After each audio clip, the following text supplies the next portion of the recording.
ಸ್ನೇಹಿತರೆ, ತಮ್ಮೆಲ್ಲರಿಗೂ ನಮಸ್ಕಾರ. ಏನಿದನಿ ಕನ್ನಡ ಯೂಟ್ಯೂಬ್ ಚಾನಲ್ಗೆ ತಮ್ಮೆಲ್ಲರಿಗೂ ಸ್ವಾಗತ, ಸುಸ್ವಾಗತ. ಸ್ನೇಹಿತರೆ, ಒಂದು ಚಿತ್ರದ ಬಗ್ಗೆ ಮಾತಾಡಬೇಕು ಅಂತ ನನಗೆ ಅನಿಸಿದೆ. ಯಾವ ಚಿತ್ರ ಅದು ಅಂತ ಹೇಳಿದ್ರೆ, ಕನ್ನಡದ ಮೊದಲ ವರ್ಣಚಿತ್ರ, ಕನ್ನಡದ ಮೊದಲ ಈಸ್ಟ್ಮನ್ ಕಲರ್ ಮೂವಿ. ಯಾವುದು ಅದು ಅಂತ ಹೇಳಿದ್ರೆ ಅಮರಶಿಲ್ಪಿ ಜಕಣಾಚಾರಿ. ಅಮರಶಿಲ್ಪಿ ಜಕಣಾಚಾರಿ 1964ರಲ್ಲಿ ತೆರೆಗೆ ಬಂದಂತಹ ಚಿತ್ರ.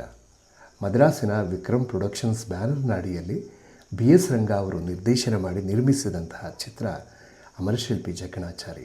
ಅಮರಶಿಲ್ಪಿ ಜಕಣಾಚಾರಿ ಈ ಚಿತ್ರಕ್ಕೆ ನಾಯಕನಾಗಿ ಕಲ್ಯಾಣ್ ಕುಮಾರ್, ನಾಯಕಿಯಾಗಿ B. ಸರೋಜಾದೇವಿ ಮತ್ತು ಉಳಿದ ಪಾತ್ರದಲ್ಲಿ ಉದಯ್ ಕುಮಾರ್, ನರಸಿಂಹರಾಜು, ರಮಾದೇವಿ, ವಿ. ನಾಗಯ್ಯ. ಒಂದು ಸಣ್ಣ ನೃತ್ಯದ ದೃಶ್ಯದಲ್ಲಿ ಜಯಲಲಿತಾ ಅವರು ಕಾಣಿಸ್ಕೊಳ್ತಾರೆ ತೆರೆಯ ಮೇಲೆ. ಕಥಾವಸ್ತು ತುಂಬ ಚೆನ್ನಾಗಿದೆ. ಒಬ್ಬ ಶಿಲ್ಪಿಯ ಮೇಲೆ ಇರುವಂತಹ ಚಿತ್ರ ಇದು. ಶಿಲ್ಪಿಯ ಬದುಕು, ಅವನ ಸಾಧನೆ, ಅವನ ಕೃತಿಗಳ ಬಗ್ಗೆ ಇರುವಂತಹ ಚಿತ್ರ ಇದು. ಚಿತ್ರಕಥೆಯನ್ನು ಬಾಲಸುಬ್ರಹ್ಮಣ್ಯಂ ಅವರು ಬರೆದಿದ್ದಾರೆ. ಚಿತ್ರಕ್ಕೆ S. ರಾಜೇಶ್ವರರಾವ್ ಅವರು ಸಂಗೀತವನ್ನು ಮಾಡಿದ್ದಾರೆ.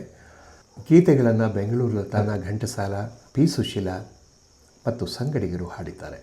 ಚಿತ್ರದ ಎಲ್ಲ ಗೀತೆಗಳು ಬಹಳ ಸೊಗಸಾಗಿವೆ. ಅದರಲ್ಲಿ ಚಲುವಾಂತ ಚೆನ್ನಿಗನೆ, ನಲಿದಾಡು ಬಾ ಎಂಬಂತಹ ಒಂದು ಗೀತೆ P. ಸುಶೀಲಾ ಅವರ ಧ್ವನಿಯಲ್ಲಿ ಇರುವಂತಹ ಗೀತೆ, ಬಹಳ ಸೊಗಸಾದ ಗೀತೆ. ಆ ಗೀತೆಯ ಅಭಿನಯ B. ಸರೋಜಾದೇವಿಯವರು ನಾಟ್ಯವನ್ನು ಆಡ್ತಾ ಆ ಹಾಡನ್ನು ಹಾಡ್ತಾರೆ. ಅದೇ ಸಂದರ್ಭಕ್ಕೆ ಜಕಣ ಅಂದರೆ ಕಲ್ಯಾಣ್ ಕುಮಾರ್ ಅವರ ಎಂಟ್ರಿ ಆಗುತ್ತೆ. ಅವರಿಬ್ಬರ ಒಂದು ಸಂಗಮ ಆಗುವುದು ಆ ಸ್ಥಳದಲ್ಲಿ.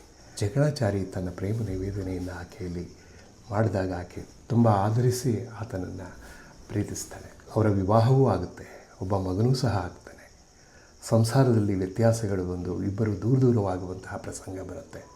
ಆದರೆ ಜಕಣಾಚಾರಿ ತನ್ನ ಕಾಯಕದಲ್ಲಿ ಹೆಚ್ಚು ಗಮನವನ್ನು ಹರಿಸಿ ರಾಮಾನುಜಾಚಾರ್ಯರ ಒಂದು ಆಶೀರ್ವಾದದಿಂದ, ವಿಷ್ಣುವರ್ಧನನ ಒಂದು ಪ್ರೋತ್ಸಾಹದಿಂದ ಸುಂದರವಾದ ದೇಗುಲಗಳ ನಿರ್ಮಾಣಕ್ಕೆ ಕಾರಣಕರ್ತನಾಗಿದ್ದಾನೆ ಎಂಬುದಾಗಿ ನಮ್ಮ ಪೂರ್ವಿಕರೆಲ್ಲರೂ ನಂಬಿದ್ದಾರೆ.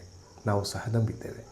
ಆ ಕಾಲದ ಜನರ ಜೀವನ, ಅವರ ವಸ್ತ್ರವಿನ್ಯಾಸ, ಕೇಶವಿನ್ಯಾಸ, ಅಲಂಕಾರ ಪ್ರಿಯತೆ, ಅವರ ಆಸಕ್ತಿ, ಆ ಕಾಲದ ರಾಜ ಮಹಾರಾಜರ ಕಲಾ ಪ್ರೋತ್ಸಾಹ, ಇನ್ನೂ ಅನೇಕ ವಿಚಾರಗಳು ಆ ಕಾಲದಲ್ಲಿ ನಿರ್ಮಾಣಗೊಂಡಂತಹ ದೇಗುಲಗಳಲ್ಲಿ ಒಡಮೂಡಿವೆ.